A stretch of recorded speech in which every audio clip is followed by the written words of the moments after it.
Abran su Biblia, por favor, en Hechos capítulo 16. Hechos 16, hermanos, verso 11. Vamos a leer el verso 11 y el verso 12. Si es tan amable, hermano, cuando consiga esa porción vamos a estar en pie.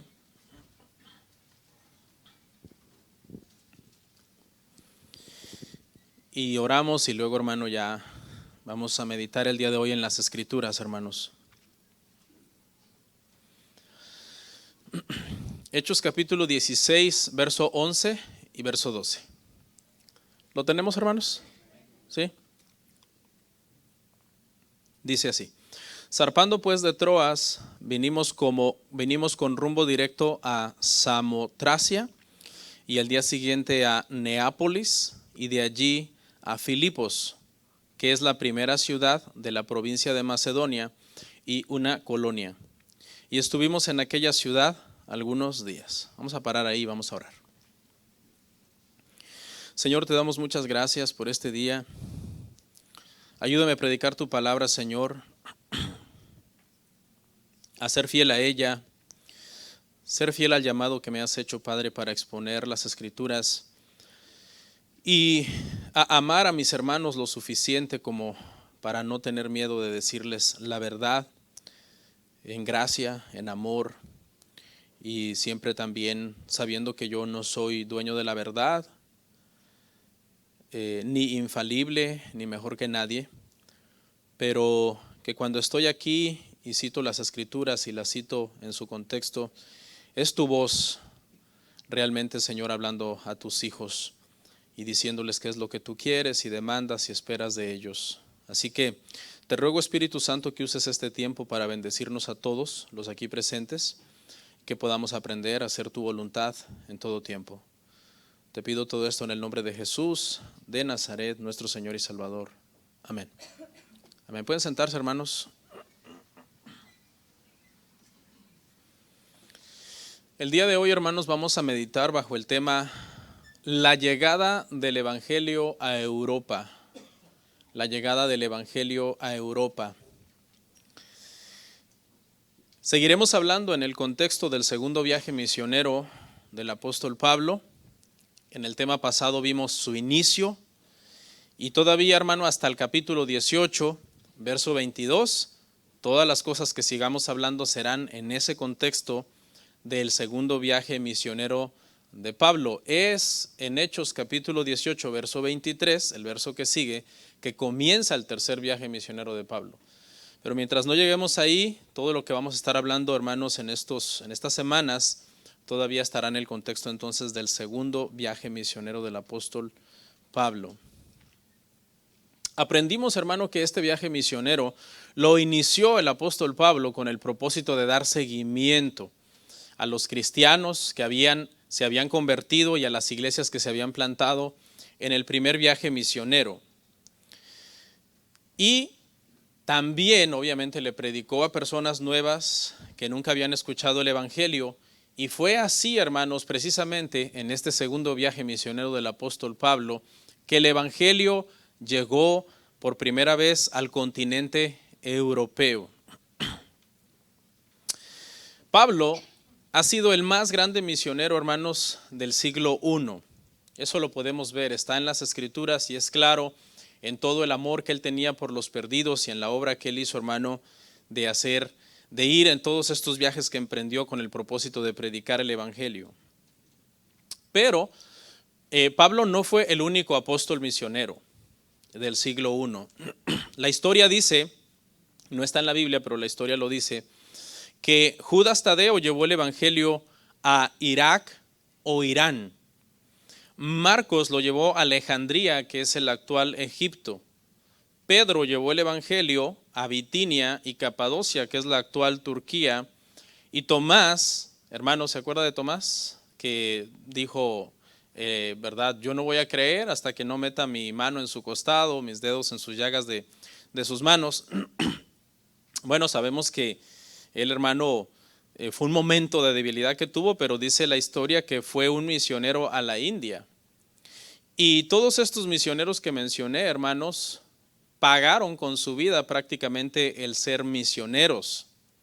Sin embargo, cuando venimos a los tiempos más recientes, 1700 más o menos, la era victoriana como se le conoce a esos años, hay uno que se le conoce como el padre de las misiones modernas, Guillermo Carey, o en inglés William Carey. Y este es conocido como el padre de las misiones modernas.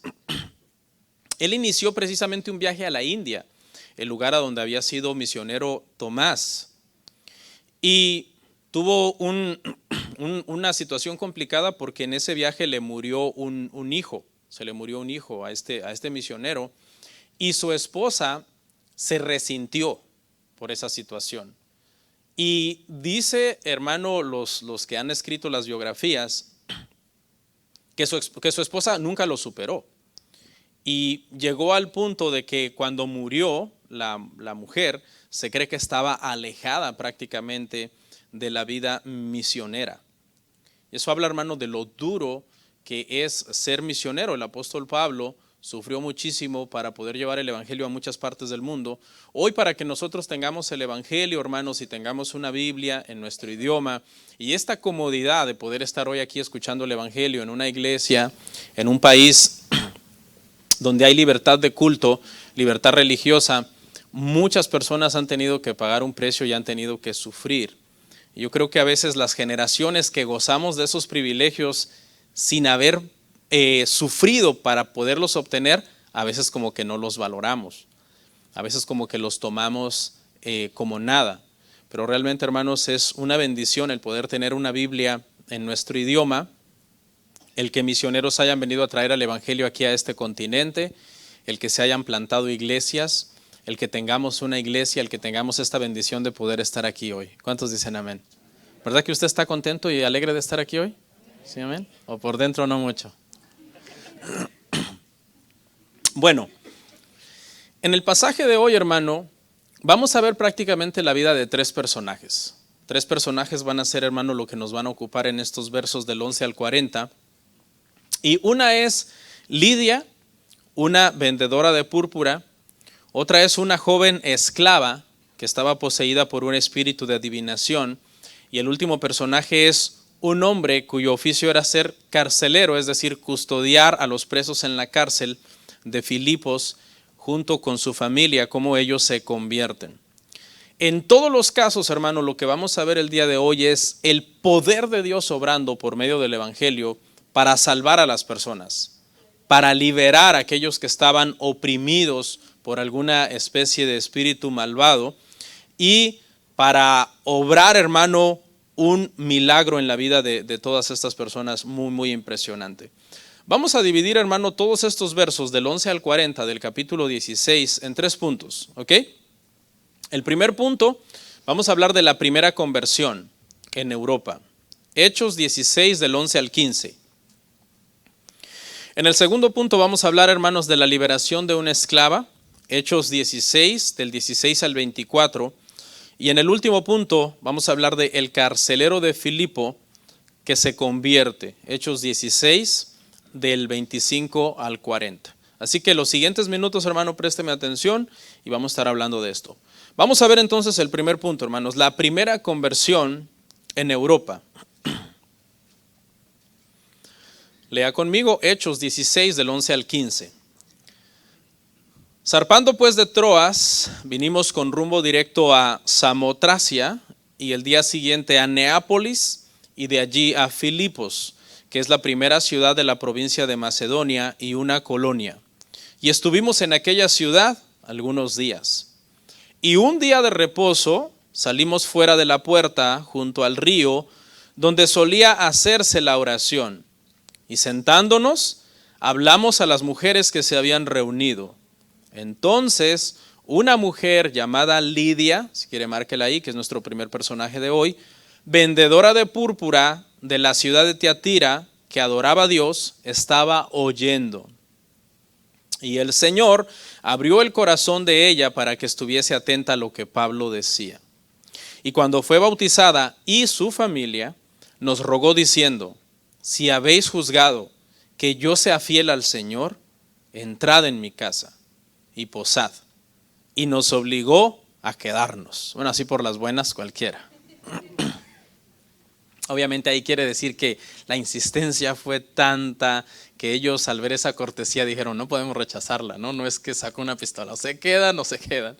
Ahí lo que quiere decir esa palabra, se vieron obligados ante tanta cortesía y amabilidad a decir, no podemos despreciar tanto amor de parte de esta mujer.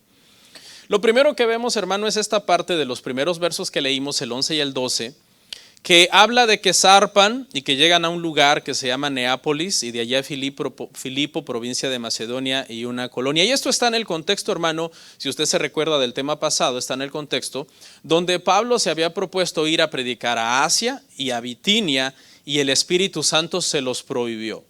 Estuvimos discutiendo eso, ¿se acuerdan? Dijimos que no sabemos cómo fue que se lo prohibió, hay algunas teorías por ahí que estuvimos comentando, pero al final dijimos que también sobrenaturalmente el apóstol fue enviado por una visión para ir a Macedonia, es la actual Grecia. Y es Grecia, hermanos, donde estaba entonces Filipo y es el lugar donde nació la primera iglesia cristiana de Europa, que es la iglesia de Filipenses. Cuando usted abre su Biblia ahí en la carta a los Filipenses, esta es la iglesia de la que estamos hablando que nació en Europa, la primera iglesia cristiana, y nació, hermanos, en la casa de esta mujer que fue la primera mujer que se convirtió en Europa. Esta ciudad, hermano, tenía un trasfondo histórico que venía prácticamente desde los tiempos del padre de Alejandro Magno. El padre de Alejandro Magno se llamaba Filipo y él fue el que le puso este nombre a esta ciudad. Esta ciudad, antes de llamarse Filipo, se llamaba Crénides, que significa las fuentes, pero Filipo, el padre de Alejandro Magno, hubo un tiempo en que fortificó esta ciudad como una especie de centro de guerra, ubicó allí a una colonia griega y le dio su nombre. Y fue así como pasó a ser entonces de Crénides a Filipos. La mayor parte de gente que habitaba esta ciudad, hermano, eran griegos. Okay. En su nacionalidad eran griegos, étnicamente eran griegos, pero en sus costumbres eran romanos. Vestían como romanos, hablaban en latín y se gobernaban por el derecho romano. Okay. Las colonias romanas, hermano, estaban más orgullosas muchas veces de su ciudadanía romana que los mismos romanos. Es decir, ellos sacaban pecho al decir somos ciudadanos romanos, aunque no necesariamente estuvieran ubicados geográficamente en Roma. Y este es el contexto histórico más o menos del lugar, el contexto geográfico, político, del lugar donde se planta entonces, hermanos, la primera iglesia. Ahí llegaron los apóstoles, llegaron los misioneros a este lugar, hermano, y estuvieron unos días. Si usted lee el pasaje ahí detenidamente, no fue inmediatamente que en un día de reposo ellos fueron a buscar donde predicar, estuvieron ahí unos días y usted lo lee detenidamente. Y una de las posturas que ya vamos a ver es que no había una sinagoga en Filipos, no había sinagoga. Por eso es que están unos días meditando como diciendo, el Espíritu Santo nos trajo acá, nos dio una visión, pero ¿y ahora qué? Porque la costumbre de Pablo era llegar a un lugar y si en ese lugar había sinagoga, lo primero que hacía Pablo era ir a predicar el evangelio a la sinagoga.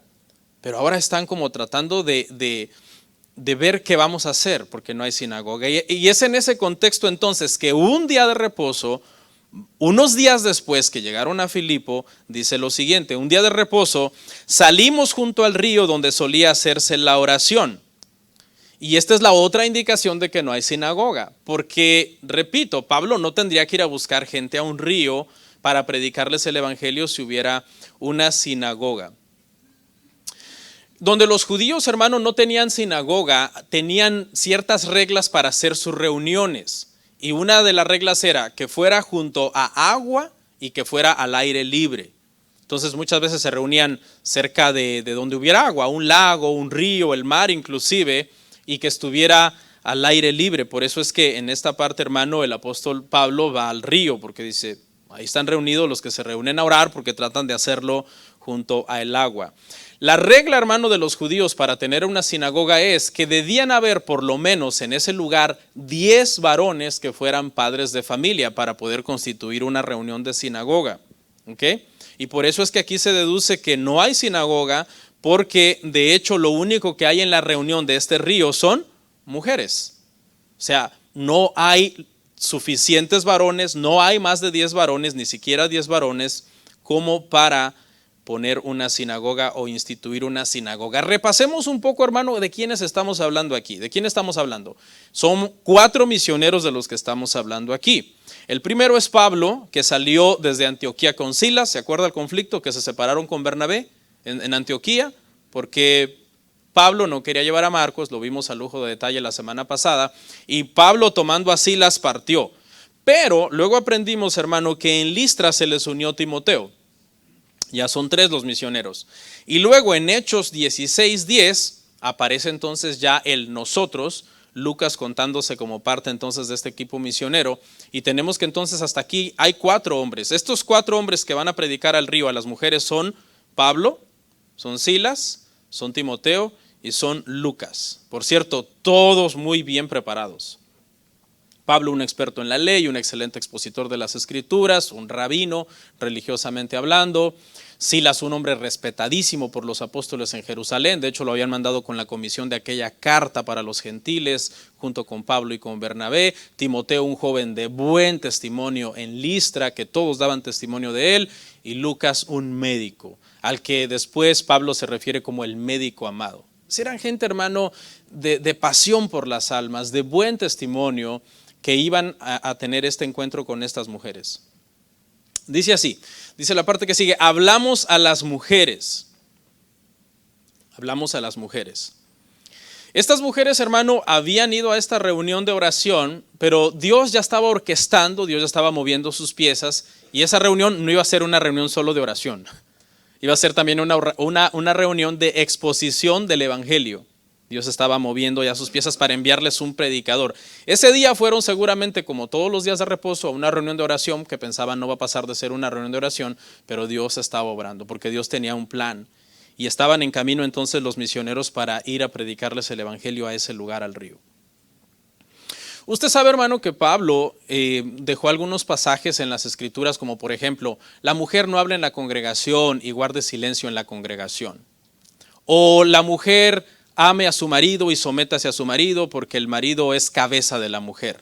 Y pasajes como esos, hermano, el movimiento feminista que se ha introducido dentro de las iglesias entiende que Pablo es machista, porque sacan de contexto obviamente lo que Pablo dice al respecto en esos pasajes. Pero aquí podemos ver, hermano, que Pablo a las primeras personas o comunidad que les habla el evangelio en Europa es a las mujeres. Porque nosotros sabemos realmente a la luz de la escritura que Pablo no es machista, que esas acusaciones que hacen contra él son infundadas y que Pablo más bien lo único que hace es ubicar el rol correcto del hombre y de la mujer dentro de la iglesia. Eso es todo. Pero Pablo no menosprecia en ningún momento a las mujeres. Vemos en su ministerio mujeres como Febe, como Evodia, como Síntique, como Priscila, que fueron importantes para Pablo en el ministerio y que Pablo nunca las hizo de menos. Las recomendó, las elogió y les delegó tareas dentro del ministerio, obviamente tareas apropiadas para ellas como mujeres que eran. Entonces vemos, hermano, aquí, podemos usar este argumento para decir, hermano, que Pablo realmente tenía un amor lo suficientemente grande por las mujeres como para no decir, oh, hay puras mujeres aquí, vámonos, a mí no me importan, son mujeres, son menos, valen menos que los varones. Claro que no, les predica el evangelio y la primera que se convierte en Europa es una mujer. Entonces dice, una mujer llamada Lidia, vendedora de púrpura. Esta mujer, hermano, era una comerciante, dice que era una vendedora de púrpura, que era una especie, hermano, de tinte que se extraía de las glándulas de los moluscos, de los mariscos, si usted quiere, de las raíces de cierta planta, y era un tinte muy costoso. Por eso se decía en la antigüedad, en aquellos tiempos, que solamente la realeza se vestía de esos colores. Los ricos, las personas acomodadas, podían tener fabrics o telas que estuvieran teñidas con este tinte, porque eran caros. Y esto ubica entonces a Lidia, hermano, dentro de una categoría socioeconómica de estar acomodada. De hecho, más adelante vemos que tiene una casa lo suficientemente grande como para iniciar una iglesia, lo suficientemente grande como para albergar a todos estos 4 misioneros que habían llegado a Filipos. Entonces, ubicamos a Lidia, hermanos, como una mujer económicamente acomodada, con una economía estable. Lidia no se preocupaba cada mes por la renta, en ese sentido, estaba tranquila económicamente hablando, ¿no? Pero era una mujer temerosa. Dice que Lidia adoraba a Dios.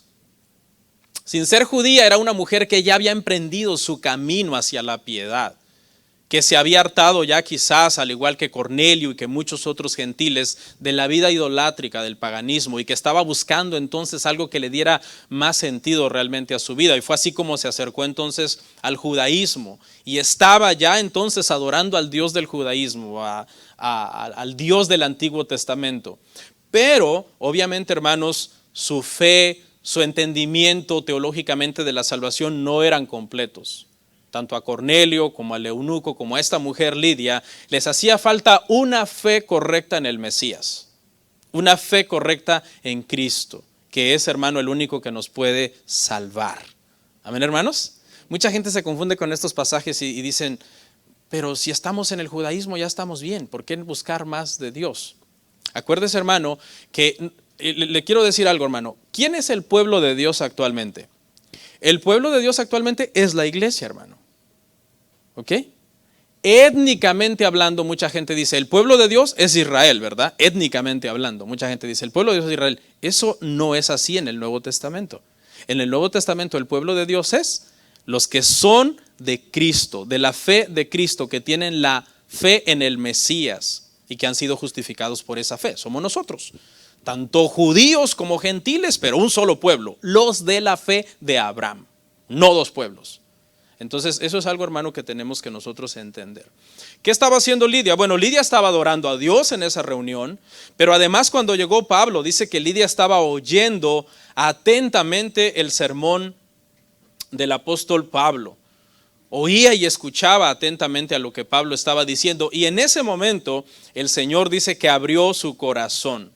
Y aquí vemos, hermano, como siempre, una vez más, la soberanía de Dios para salvar. Solamente Dios puede abrir el corazón de una persona que lo ha cerrado a Dios, ¿verdad? De una persona que ha cerrado su corazón a Dios. En este caso, quizás Lidia no es una mujer precisamente que ha cerrado su corazón a Dios, porque es una adoradora y está buscando a Dios. Pero el mismo proceso que Dios usó para salvar a Lidia es el mismo proceso que Dios puede usar con una persona que está hostil contra Dios, que se considera enemiga de Dios. Es Dios el único, hermanos, que puede hacer que un corazón que antes era de piedra hoy pueda ser de carne, y que pueda ser un corazón sensible a Dios, al evangelio y a la fe. ¿Qué sucedió inmediatamente cuando el corazón de Lidia fue abierto? Bueno, se convirtió, nació de nuevo por una fe correcta a Dios. Y eso lo sabemos porque más adelante inmediatamente lo que dice es que Lidia fue bautizada con su familia. Estaban junto a un río. Lo que vino a mi mente mientras preparaba este tema es que Lidia le dijo a Pablo lo que aquel eunuco le dijo a Felipe. Oye, aquí hay agua, ¿qué impide que sea bautizada? Dijo Lidia. Y quizás Pablo le contestó a Lidia lo que Felipe le contestó al eunuco. Si bien crees, si tú crees, bien puedes. Y allí automáticamente en el río posiblemente hayan bautizado entonces a Lidia. Sí, ve, hermano, lo maravilloso que es Dios, cuando Él tiene planes de salvación en nuestra vida, hermano. Hermano, no hay regalo más grande para un hombre, para una mujer en esta tierra que la salvación del Señor. Porque está establecido que el hombre muera y después de esto venga un juicio. ¿Y qué te va a poder ayudar en ese juicio? ¿Tu influencia? ¿Tu dinero? ¿Tus casas? ¿Tus carros? ¿Tu posición? ¿Tu inteligencia? Nada de eso te va a poder ayudar. Lo único que te va a poder ayudar es que seamos salvos en Cristo por la fe en Cristo Jesús. Después dice que les rogó que se quedaran en su casa. Les dice, quédense en mi casa, posen en mi casa. Y no solamente abrió su corazón, el Señor abrió su corazón, pero Lidia, cuando su corazón fue abierto, ella comenzó a actuar como una persona que ha sido regenerada y comenzó a actuar con hospitalidad, con generosidad. Una señal de una conversión, hermano, como esta de Lidia es que inmediatamente hay un cambio en nuestro corazón. No solamente se abre en fe de decir yo creo, sino que también se abre para nuestros hermanos, ¿sí ve?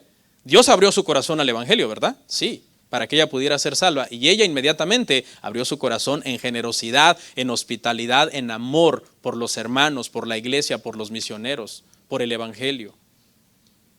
Tenemos que pensar muy bien, hermanos, si muchas veces nosotros estamos lidiando con la generosidad, si la generosidad es algo que a nosotros nos cuesta, si realmente hemos sido convertidos o no. No debería dolernos, hermano, dar apoyo al pobre, dar apoyo al huérfano, a la viuda, al misionero, a que se siga, hermano, predicando el evangelio en la iglesia, etcétera, si nosotros hemos sido convertidos al Señor. Punto 2, hermanos. La liberación de una esclava. La liberación de una esclava. Hechos 16, 16 al 24. Aconteció que mientras íbamos a la oración, nos salió al encuentro una muchacha que tenía espíritu de adivinación, la cual daba gran ganancia a sus amos adivinando. Esta, siguiendo a Pablo y a nosotros, daba voces diciendo: estos hombres son siervos del Dios Altísimo, quienes os anuncian el camino de salvación. Y esto lo hacía, dice ahí, por muchos días. No fue una hora que los anduvo siguiendo. Lo hizo por muchos días. Dice, mas desagradando a Pablo, este se volvió y dijo al espíritu: te mando en el nombre de Jesucristo que salgas de ella. Y salió en aquella misma hora. Pero viendo sus amos que había salido la esperanza de su ganancia, prendieron a Pablo y a Silas y dijeron: estos hombres, siendo judíos, alborotan nuestra ciudad y enseñan costumbres que no nos es lícito recibir ni hacer, pues somos romanos. Y se agolpó el pueblo contra ellos y los magistrados, y rasgándole las ropas ordenaron azotarles con varas. Después de haberles azotado mucho, los echaron en la cárcel, mandando al carcelero que los guardase con seguridad, el cual, recibido este mandato, los metió en el calabozo de más adentro y les aseguró los pies en el cepo.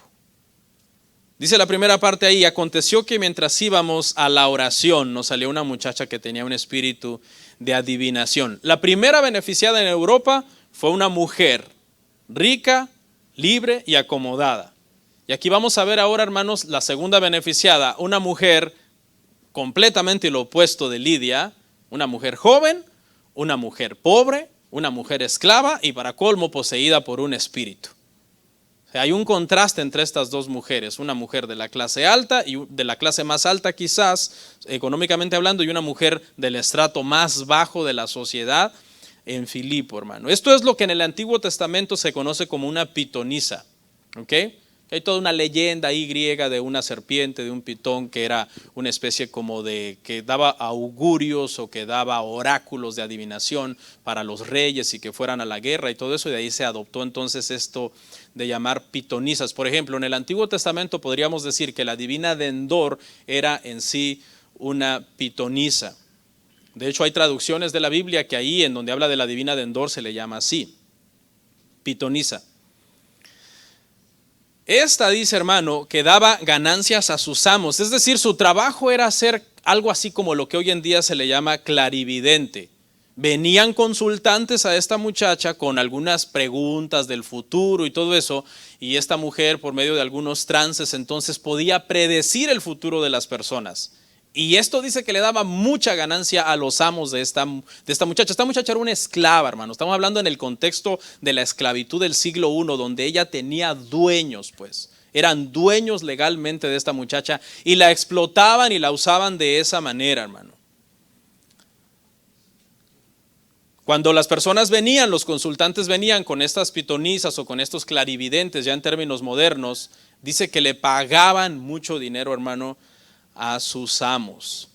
Muchos dueños de esclavos en el siglo I, hermano, eran personas piadosas, que tenían sus sirvientes y eran personas piadosas. Pero en el caso de estos dueños de esta muchacha, vemos que eran personas, hermano, despiadados y malvados, que no les importaba para nada la desgracia de esta mujer, que simplemente la estaban usando pues para su beneficio personal, para obtener ganancias ellos personalmente. Entonces esta mujer dice que siguiendo a Pablo y a los otros por muchos días decía, fíjese lo que decía: estos son siervos del Dios Altísimo y anuncian el camino de la salvación. Curiosamente esta mujer decía la verdad. Inclusive parecía que el lenguaje que estaba usando era un lenguaje cristiano, un lenguaje correcto. Estos son siervos de Dios. ¿Eran siervos de Dios? Sí. Que anuncian el camino de la salvación. Ok, también eso era verdad. Ok. Algunas veces, hermano, el diablo dice la verdad, ¿no? Los falsos maestros también muchas veces dicen la verdad. Esa es la razón por la que tienen éxito. Si siempre dijeran herejías y mentiras, nadie los seguiría. Pero siempre el diablo y sus discípulos mezclan algunas verdades con algunas mentiras para crear confusión. Y eso fue lo que estaba pasando, hermanos, en este caso con esta mujer. Crear confusión. Porque lo vemos en la siguiente parte. Dice, Pablo, cansado de esto, le dijo, te mando en el nombre de Jesús. Al Espíritu le habló, que salgas de ella. ¿Y sabe por qué esto le disgusta a Pablo? Porque esto está confundiendo y distrayendo a los oyentes. Usted se imagina que yo ahorita estuviera aquí predicando y alguien se hubiera ahí parado. Este es un siervo de Dios. Entonces, obviamente, hermano, y que aparte es un endemoniado que está diciendo eso. Entonces, lo que este espíritu, probablemente, hermano, usando a esta mujer, está tratando de hacer es ver que esta mujer era parte del equipo misionero.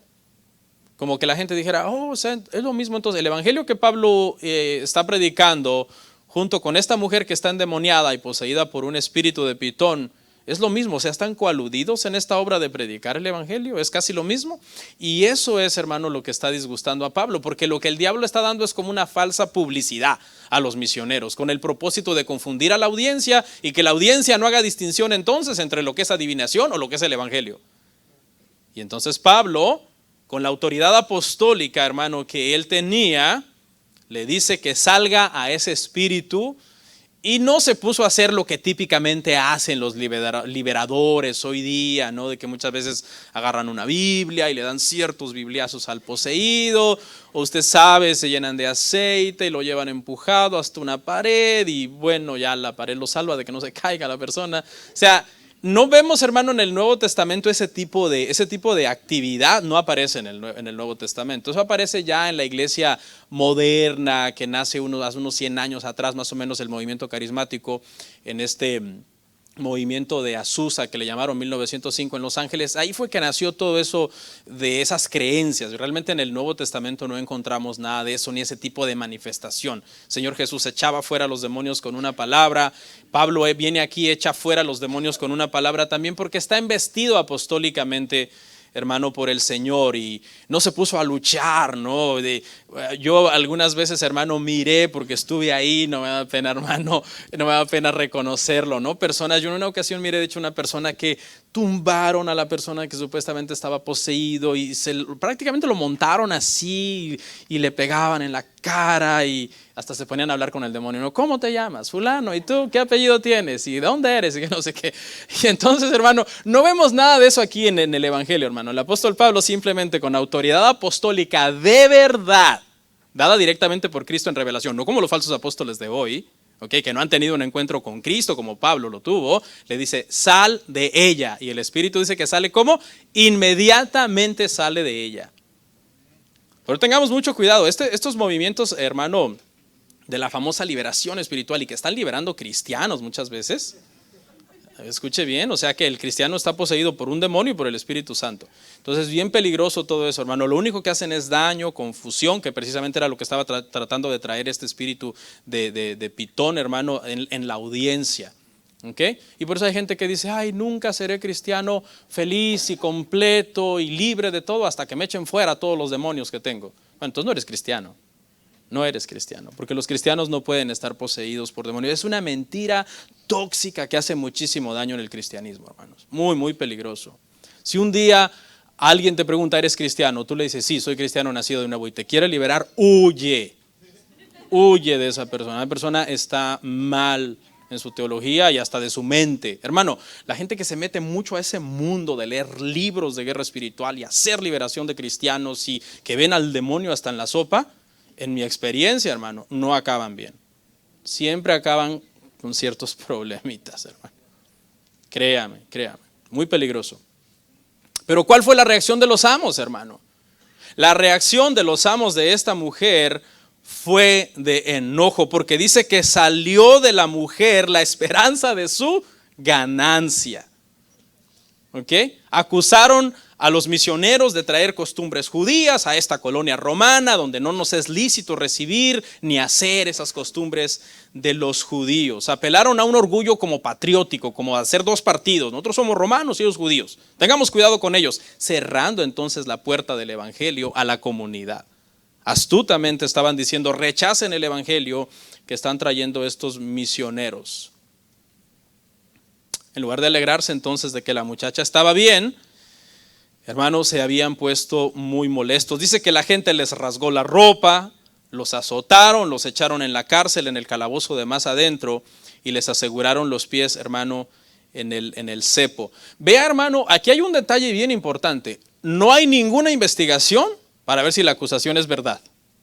La acción, la sentencia es inmediata, ¿sí? ¿Qué hicieron? Liberaron a una muchacha, no hay investigación. A ver, ¿quién es la muchacha? ¿Cuándo lo hicieron? ¿Por qué pasó? ¿A ti en qué te afecta? No, inmediatamente vino el castigo. La gente lo rodeó, le rasgaron la ropa y le dieron con unas varas, hermano. Suena fácil leerlo, pero era una tremenda paliza. Era una paliza despiadada la que le daban a una persona en esa condición. A la cárcel, no, aquí no está bien, en el calabozo de más adentro de la cárcel, todavía falta, en un cepo. Ahí dice los pies, pero si usted busca en Google una imagen siempre van a aparecer los pies, las manos, los pies y el cuello en un palo. O sea, era un castigo terrible y se cree que así era en realidad, que aquí dice pies, pero incluía manos e incluía cuello, hermano. Y aquí quiero decir un consejo, hermano, para todos nosotros, hermano. Nunca, hermano, demos por sentada la acusación contra una persona sin investigación. Eso no está bien. De hecho, la Biblia dice, contra un anciano no admitáis acusación a menos que haya 2 o 3 testigos que dan fe y legalidad. Y luego hay que investigar esos testigos, que no sea porque tienen algo personal contra el anciano y se han puesto de acuerdo para hacerle daño.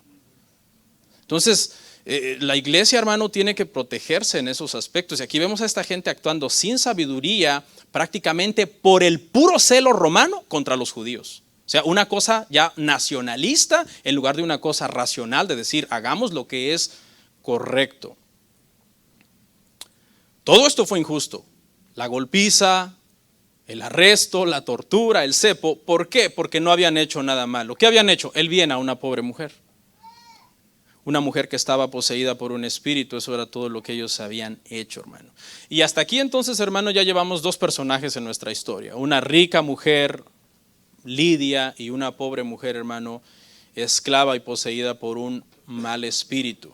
Y para cerrar, porque esta historia es la que une todas las historias con la primera historia, el carcelero de Filipos se convierte. El carcelero de Filipos se convierte. Hechos 16, 25 al 40. Hechos 16, 25 al 40.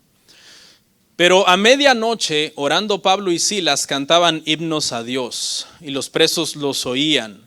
Entonces sobrevino de repente un gran terremoto, de tal manera que los cimientos de la cárcel se sacudían, y al instante se abrieron todas las puertas y las cadenas de todos se soltaron. Despertando el carcelero y viendo abiertas las puertas de la cárcel, sacó la espada y se iba a matar, pensando que los presos habían huido. Mas Pablo clamó a gran voz diciendo, no te hagas ningún mal, pues todos estamos aquí. Entonces pidiendo luz se precipitó adentro y temblando se postró a los pies de Pablo y Silas y sacándolos les dijo, señores, ¿qué debo hacer para ser salvo?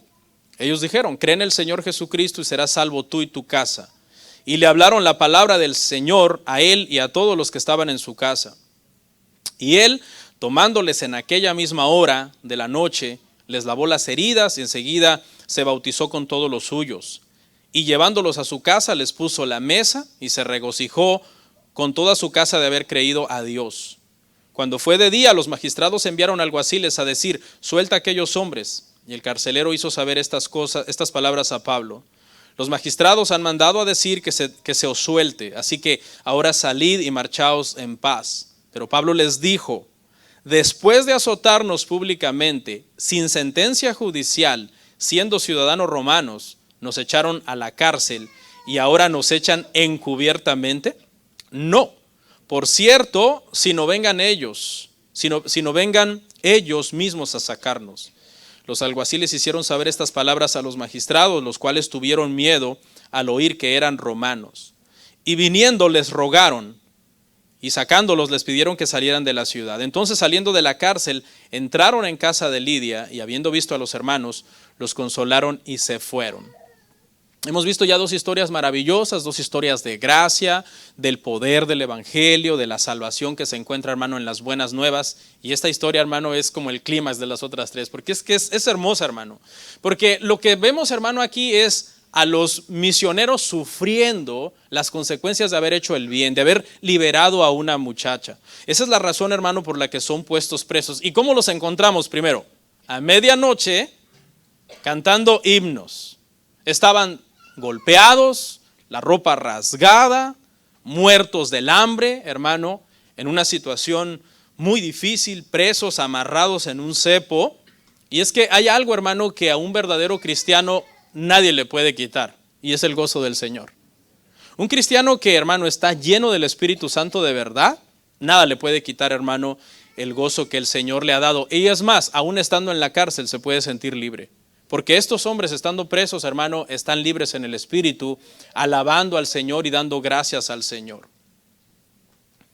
Y dice que ¿qué están haciendo los presos? Los presos están oyendo.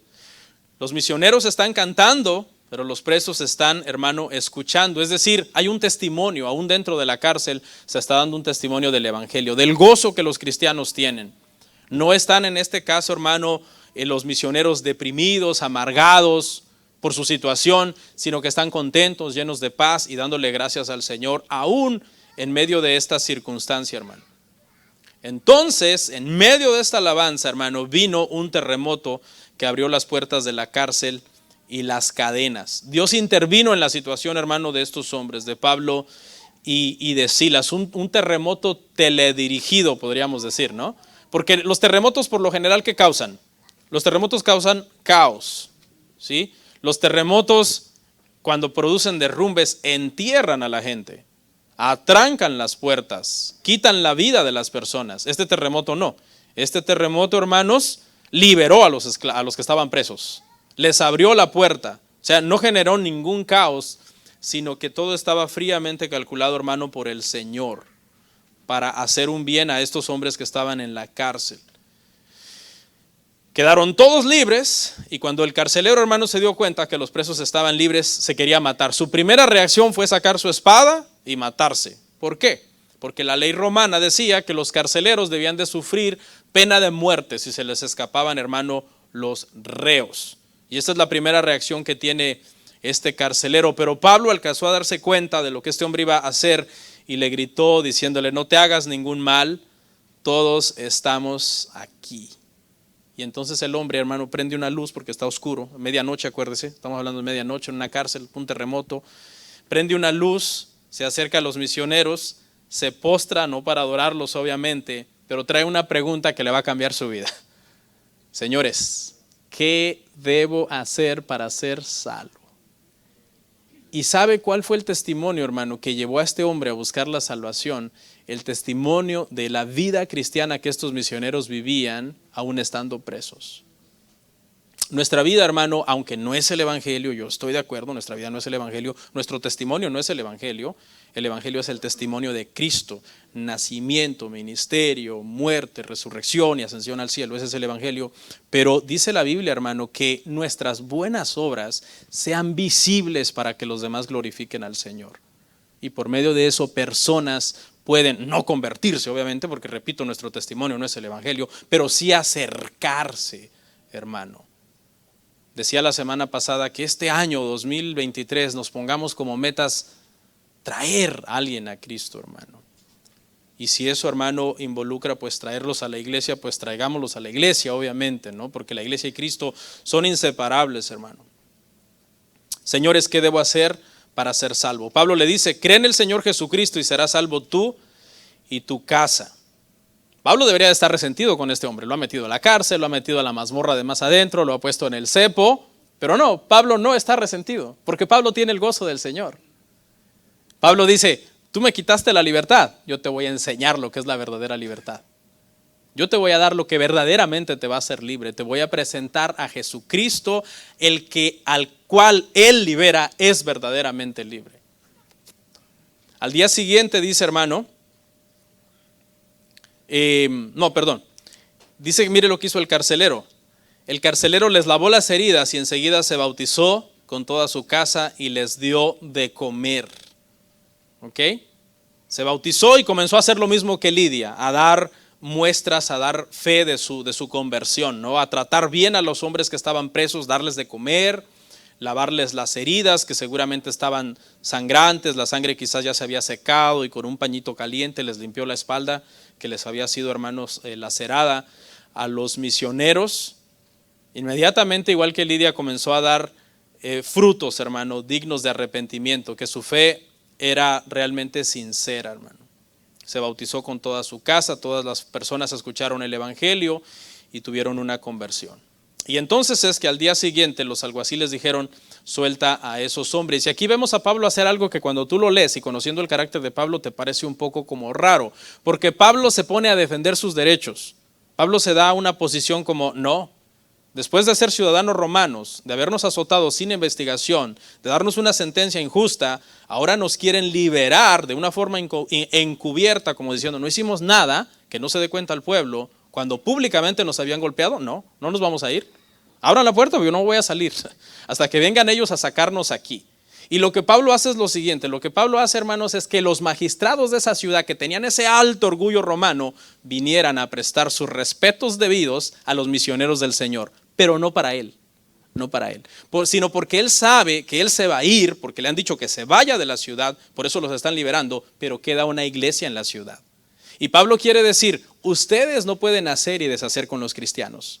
Muchos cristianos somos romanos y tenemos derechos y no nos pueden atropellar a la hora que ustedes quieran. Entonces lo que Pablo hace es como sentar un precedente de decir: la última vez que nos metimos con los cristianos aquí nos fue mal, los golpeamos y eran ciudadanos romanos. Tengamos mucho cuidado con cómo vamos a tratar a los cristianos aquí en Filipo, porque una iglesia se iba a quedar, obviamente, hermano, una iglesia naciente en la casa de Lidia, y eso obligó a los magistrados que vinieran y le rogaran: por favor, salgan de la ciudad.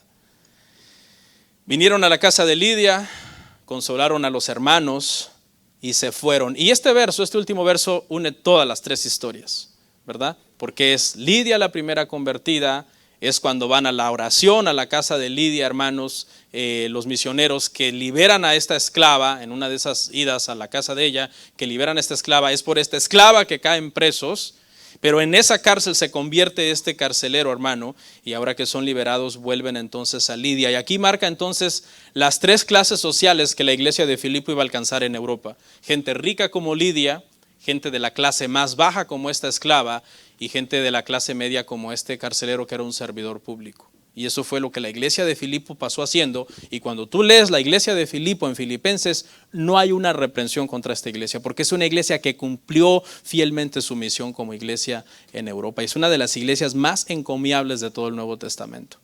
Que así seamos nosotros. Oremos.